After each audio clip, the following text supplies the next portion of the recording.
plus belle discipline, c'est celle qui s'impose pas. C'est celle qui va de soi. Elle vient d'elle-même, elle s'impose d'elle-même.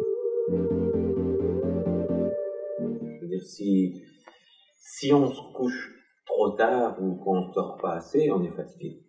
Donc, la nature nous amène d'elle-même à une discipline. Si on mange des kilos de beurre tous les jours, la nature va très vite nous ramener à la discipline, avoir tellement mal au foie qu'on va s'arrêter. Donc, il y a une forme de discipline biologique, je dirais, qui s'installe d'elle-même.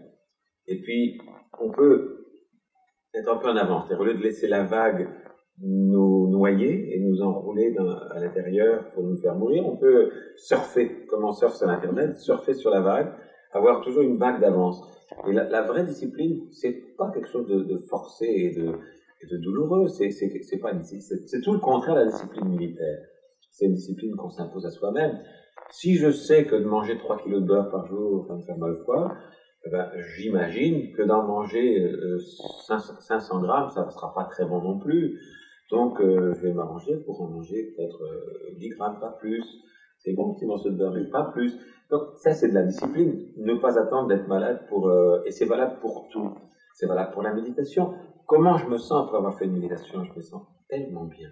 Hein, vous l'avez remarqué, comme on est bien après. Si je suis bien juste après, pourquoi je ne m'arrangerais pas pour être bien tout le temps? Donc, au lieu d'attendre d'en avoir besoin, la discipline, c'est de se dire, bon, ce matin, je me suis brossé les dents. Sinon, après, quand je parle aux gens, ils vont avoir plus d'impression par mon haleine que par ce que je dis. Et ben, c'est pareil, je fais ma méditation, et puis je peux essayer d'arriver à être en permanence en état de méditation. C'est tellement bon. Pourquoi le quitter? Et c'est une discipline, mais qui vient toute seule. C'est difficile de marcher sans tomber au début. Après, on marche sans y penser. De la même façon, si on commence à avoir un regard panoramique dans le temps et dans l'espace, c'est une discipline au début, mais une discipline à laquelle on s'habitue, c'est plus une discipline. Ça devient naturel. Et la façon de notre corps, tout est biologique. Notre conscience est biologique et liquide.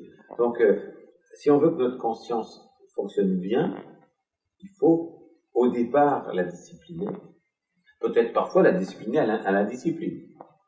Mais parce que la véritable discipline, c'est de rester ouvert à tous les changements.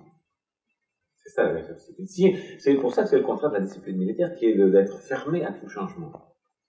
La véritable discipline, c'est d'être ouvert à tout changement, en permanence. Parce que tout change autour de nous et tout change partout. Sauf le mode de fonctionnement biologique de notre corps, qui est la base. Alors, la discipline, c'est de mettre toujours cette carcasse biologique qui fait que notre conscience peut fonctionner, et qu'on n'est pas poussière inconsciente, mais être humain conscient, que cette conscience-là puisse s'adapter à tous les changements de notre environnement. Si elle est fermée, elle ne s'adapte pas. Si elle est ouverte, elle s'adapte à tout. Et pour être adaptable à tout, il faut avoir une discipline de vie soi-même pour rester au top niveau de son potentiel d'adaptation extérieure.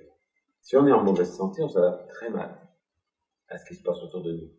Décalage horaire, ou à tout changement qui est autour de nous.